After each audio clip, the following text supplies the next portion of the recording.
this time we are just doing this upcoming season's top 10 best players at every position. So I'm thinking maybe once a week, maybe it's every Sunday, I'm not sure.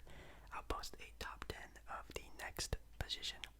And in today's position, we are talking about the top 10 centers in the NBA as of right now. So for the 2020-2021 season, before it even starts, we're going to look at the top 10 centers. Now today for me is Halloween. Yes, I did have fun.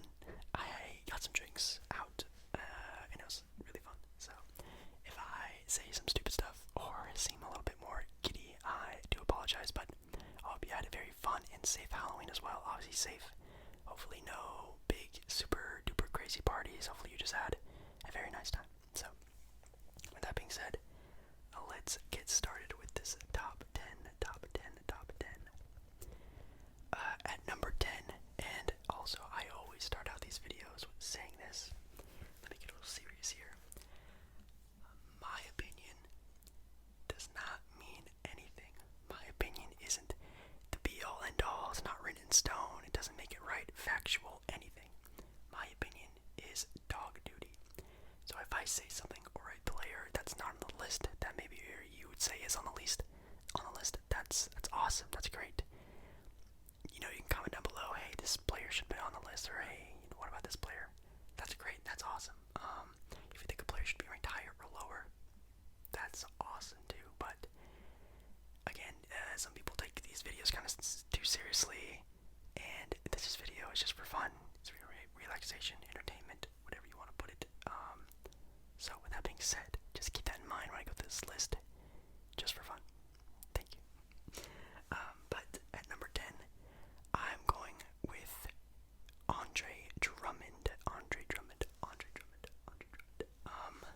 So if you would have asked me this a year ago, 2 years ago, 3 years ago, Andre Drummond would be, boom, boom, boom, maybe up there, maybe top 8 player, top 8 center in the league. Great rebounder. I think he actually led the league in rebounding again this year for the regular season, which is totally insane. The dude is a rebounding machine. Defensively, he's pretty good. He reminds me a lot of like a Hassan Whiteside type of player. He gets a lot of good spurts, and then he sort of crashes after that, so that's not the greatest part. But the only reason why I rank him so low is that old man's game. He doesn't play, new NBA style basketball. It's really going to hurt him. That already has really hurt him. He has a really bad contract. It's super expensive. He's going to opt in on his contract again next season for sure. He's never going to get that much money again ever in his rest of his career, so I think he's going to do it. The eyeball test when I watch him play isn't that great. He doesn't seem like, and no offense to Andre Drummond, but the smartest sort of center. He sort of gets in the right place sometimes, but sometimes he seems a little, lackadaisical, kind of, I don't want to say lazy, but just not in the right place at sometimes, and it's sort of hard to have as a center, being probably the most, well, maybe not the most, maybe point guard is, but one of the most important positions in the entire league. So I would like him to be, a little bit smarter basketball IQ-wise. And yeah, I think just the main reason is just the old man basketball game, like the basket type of game. Yeah, he's gonna get a lot of putbacks. He's gonna get some offensive rebounds and putbacks that way, but no mid-range, no foul shooting, no three-point shooting. Can barely do back to the basket, barely hook shot, barely those type of points. But that's why I rank him really low. Otherwise, he would be a really good center if he was playing in the year like 2002. So that's why I rank him pretty low. But these 10 through 8 guys can be switched around very easily. Like I said, it doesn't matter. It's just based off opinion.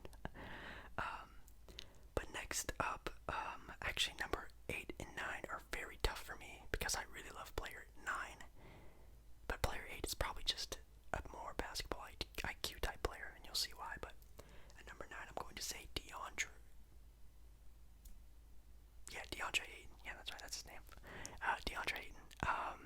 I really like Ayton's game. I've loved Ayton's game since college. which obviously you guys know, well, some of you know, I'm a really big Arizona fan. Arizona is my basketball sort of college school team, so I've been watching him for a while, and I think he's great. He has really good new style of basketball, sort of play style, and that's really good. Only thing you can really hit him on is defensively, not there. Basketball IQ-wise, not there. Obviously, being a young player, defense in that sort of aspect that he needs to get will obviously get there at some point in time. Also, playing on the bad team is also sort of hindering that, and not really, playing around smarter players to help elevate himself. So, once the Suns probably get off, starts moving along, getting better and better, I think he will also just get better at his own game, at his own crafts, which is really good. Yeah, but he's already showing signs of an outside shot, which you need to have in today's NBA. Pretty decent rebounder as well. I should probably actually start looking up some stats here. Let's look up DeAndre Ayton's stats. He averaged 18 points, 11 rebounds, and 2 assists this past season. And now you also need to take into fact that this past season was only about 60 games for some players. Sometimes it was even less than that, like in high 50s. So yeah, that's really bad. And also, Andre Drummond did average 15 rebounds this past season, leading the league. So I think Ayton is a really good player, just going to get better. So again, don't hate me ranking him so low, but I just feel like he's just not there yet. A player who, again, like I had a really hard time sort of struggling ranking these first 3 players, because one of them is really young and good. One of them is, good, but maybe not the best as of right now in this decade. And another player has great hands, great basketball IQ, a really good center, but the stats don't show that. But I think his eyeball test and his IQ and just the way he plays is very good, and that's why I'm going to say at number 8, I'm going to go with Steven Adams from the Oklahoma City Thunder. Now I know that might be kind of high, and you could easily switch out, Ayton for Adams, or even Drummond for Adams. Like, Adams could be a top 10, he could be number 10, like, that's totally fine. Like I said, opinions don't matter, but Steven Adams the past few years has always been like a almost 15 point per game scorer, 10 rebounder. He's always known to be a sort of, strongest center to guard and to play against. A lot of people have said that. I just really like the way he plays the center position. He sets really good screens. He's always in the right place at the right time. I would like him to get a little bit more of an offensive game. Obviously, having, Chris Paul, Shea, and all these, he's always played with really good guards and players. He hasn't really had a chance or even an opportunity to show that. Maybe this next season he will. Potentially not having Chris Paul. Maybe he'll be able to show that a little bit more. Let's see, in the playoffs, let's see what he was doing. 12 points, 10 points, 14 rebounds, 13 rebounds, 2 steals. Like, he's playing good. Field goal percentage, 66, 75, 80. Like, he's doing really well. It's just like consistency in how he's doing it is what I would like to see, like a mid-range free throw and all that sort of stuff. I guess we'll just have to see if that actually does happen, but again, it's just more of the eyeball test. At least when I watch Steven Adams, I actually like the way he plays center. I think he plays it really well, so that's why I put him here. He could be, 10th, he could be 8th, but I think 8 through 10 is where he needs to. Okay, so next up at number 7, I'm going with a guy who, the only reason why he's not ranked any higher is because A, coming off an injury, and B, arguably everyone else on this list, well, maybe not besides one of them, they're arguably the best player on their teams. And at number 7, I have Jusef Nurkic, which obviously playing on Portland is not the best player on his team. All the other centers are arguably the best player on their teams. But Jusef is not. But I really love the way Jusef Nurkic plays the game. He is such a smart player for how old he is. He's only 24, 25. He might be 20. Actually, I should probably just look it up and shut my mouth before I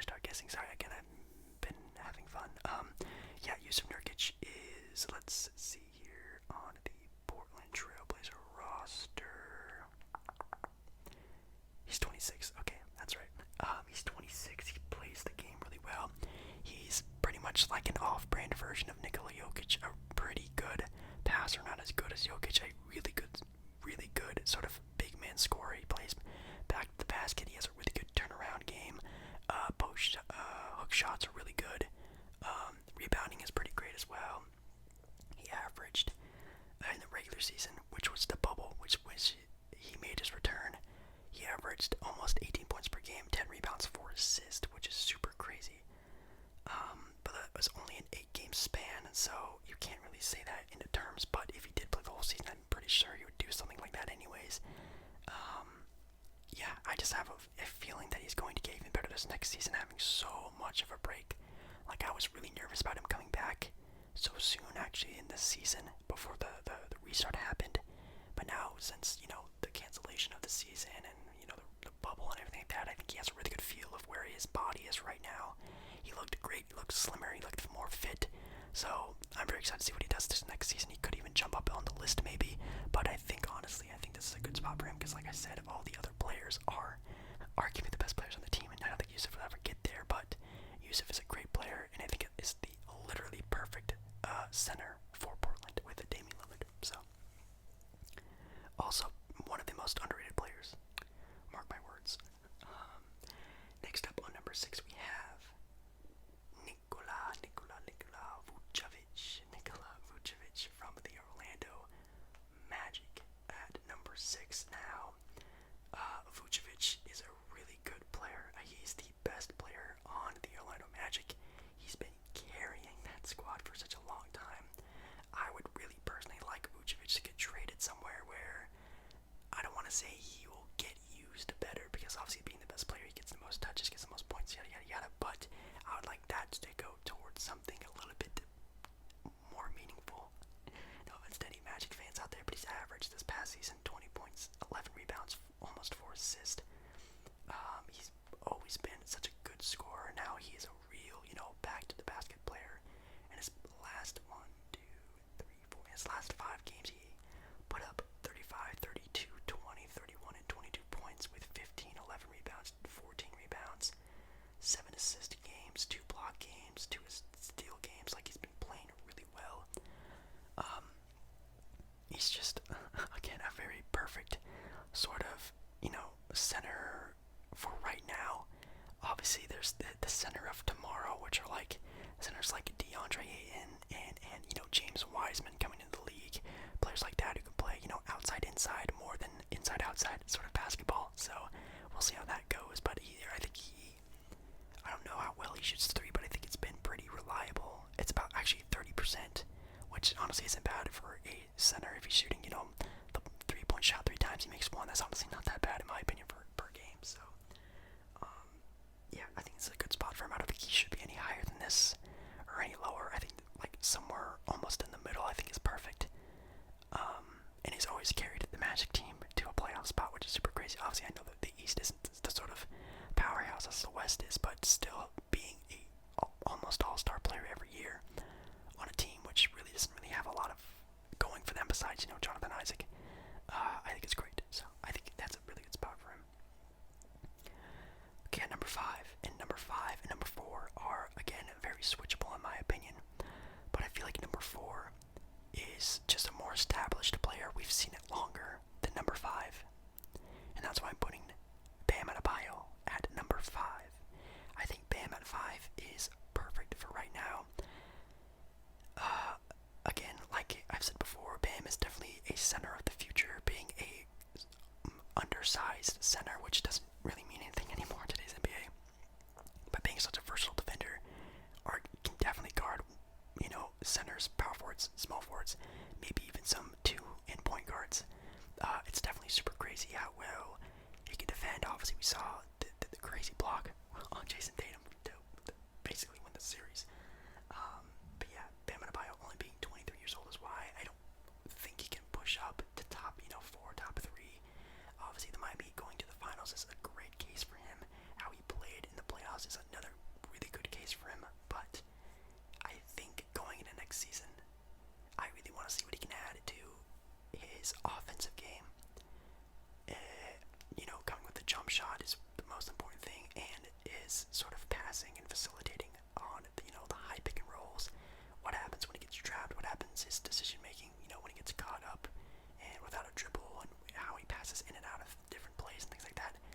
see that improve a little bit. Obviously, again, with age and, basketball IQ and confidence, I think that will change, which is great. Even in the finals, when he was hurt, he scored 25 points, 13 points, 15 points, 10 rebounds, 2 blocks, like 32 points and 14 rebounds the last game against Boston. Oh, sorry, game 1 against Boston, my bad. Oh, wait. Yeah, game 6 against Boston, sorry. Yeah, 32 points, 14 rebounds, like, that's just insane. 90% free throw shooting, like, it needs to be, that sort of consistency that you would want in that center. Again, Bam could be, arguably one of the best power forwards in the league if he wanted to be, but as for right now, as a center, I think he's playing really good basketball and just needs some minor tweaks here and there. And also the fit for Miami is why he's also so high up on this list, and he plays perfectly in Miami. I don't think Bam Adebayo, if you put him, on Philadelphia instead of Joel Embiid, or you put him in some other sort of system, if he would be that efficient. But I think the perfect fit for Miami is Bam Adebayo, and Bam Adebayo is the perfect fit for Miami, if that makes any sense. So that's why I rank him at number 5. And at number 4, again, another more established center in the league, Karl Anthony-Towns. Yes, a big cat himself. I think Karl Anthony-Towns is still an amazing basketball player on the offensive end, a really good defensive center. Now, the biggest argument against Cat is an argument that a lot of players have, like Devin Booker or Bradley Beal, is that these are padded stats that don't mean anything on non-winning teams. But I feel like if you put Karl Anthony-Towns on any winning team, that team is a guaranteed, almost championship contending team for sure. He's averaged 26.5 points per game, 10.8 rebounds, and 4 assists this past season. Absolutely insane of a player. Again, the only thing you can really say about Cat is, again, basketball IQ, pat statting, sort of just being a talented player.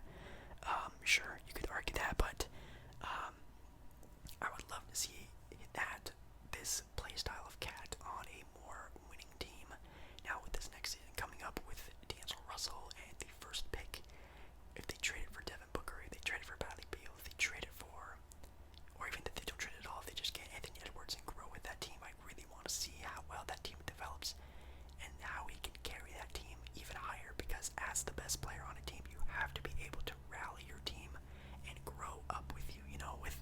You see Damian and Steph and all these other really great players, they carry their team up to a different level, and I think Cat needs to learn how to do that. So once he does that, obviously, defense, basketball IQ just needs to get a little bit better, and I think it'll be fine. So that's why I put Cat there at number, 4? Yeah, number 4. Okay, so next up, top 3, and I feel like top 3 is pretty easy, but I guess we can start off with that. Number 3, I have Rudy Gobert. I have Rudy Gobert at number 3.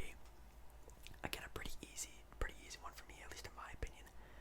Rudy Gobert, obviously the best defensive center in the league. Really, really, really great shot blocker, really great paint defense.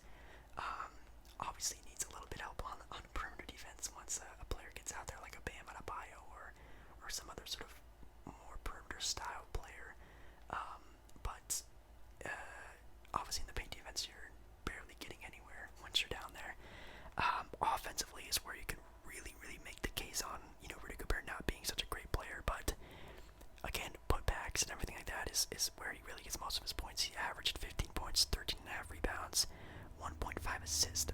Obviously, facilitating is another thing that's really bad with him, which is why I feel like with Utah, he fits pretty well, because Donovan Mitchell is really good ball handler. They have a lot of really good ball handlers on Utah, which you don't need a facilitating center like with Portland. You need, because you just have Dame and CJ, and other than that, no one can dribble a ball. It seems like at some points, but yeah, I think the fit is really good for him. Yeah, just an all-star of a player, obviously making the all-star team last season, and yeah, the only thing you could really knock him for is just his ability to score independently. Would be the biggest thing, but even then, I think he's still a really good player, and his defense just shoots him head and shoulders above a lot of other centers, and that's why I rank him so high on this list. And he definitely deserves it. I think he's still a pretty underrated player, but yeah, I think think he's good. Really, really, really good. Defensive player of the year as well. And top two. So, top two is when we all know who top two is. We all know who top two is. If you don't know who top two is, you need to watch a little bit more basketball. But at number two, I'm going to say it is Joel Embiid. Yeah. So obviously Joel Embiid. God, he's just such a good player. So dominant, very versatile in his scoring ability, and even on defense, he seems to be at some points, a defensive player of the year candidate. But the consistency of Joel Embiid and the unknowing of if he's healthy just kills him. And it really hurts because for a fact Joel Embiid could be like an MVP type of candidate center. Like he can average like 28 points, 15 rebounds, 4 assists. Like he could go crazy. But just the inconsistency on that sort of level is where he sort of falls off. Now, obviously, he's always going to be an all-star. He's always going to be a really great player. But to get to that sort of, Shaq, Dwight Howard sort of powerhouse center, I think he just needs to obviously stay healthy. Knocking on wood 1,000 times for Joel Embiid in his health. Like I would love to see Joel Embiid never ever again, and I really hope that does happen. And but it's just really tough to see, that, and then also the fact that at playoff moments he doesn't really seem to really show up. Now he did in the playoffs score, a 30 and 10 game, 30 and 13, 34 and 10, 34 and 10, yeah, 26 and 16 game. But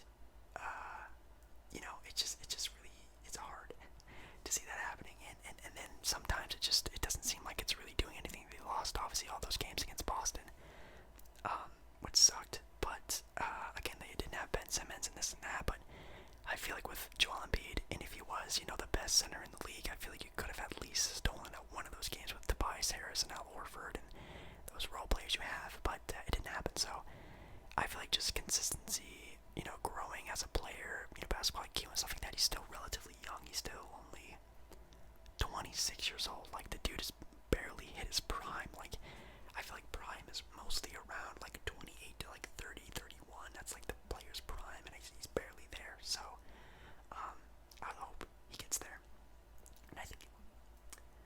But at number one, we have the Joker, Nikola Jokic. Obviously, Nikola Jokic at number one. Nikola Jokic is the best passing and facilitating center probably since Sabonis, maybe even of all time. Like, we've never seen a center pass the ball like Jokic has. I love his game. I love his inside-outside game. He has the back-to-the-basket game. He has a really great sort of Jusef Nurkic, like I talked about before, sort of spin off the post sort of layups. I loved watching those. Passing behind his head, he can hit the three. He has a great hesitation. Fake pull-up. I forget what it's called. Sorry, I'm spacing out. But I think he's just really, really talented on a lot of different levels. Now, obviously, again, something you can knock on Nikola Jokic. He is also an unhealthy type player. Like, sometimes when I watch Nikola Jokic play, I feel like he's going to pass out on the floor every time I watch him play. His head is super red. Looks like he's about to, his head's about to burst from, breathing so heavy. But he gets the job done, and that's the thing we all have to worry about. He averages passes 20 points, 9.7 rebounds, and 7 assists for his center. 13th in the entire league. Not just centers, 13th in the entire league in assists, 13th in rebounding, and top 30 in scoring. 9th in PER. So, like, he is just off the charts MVP candidate, Nikola Jokic.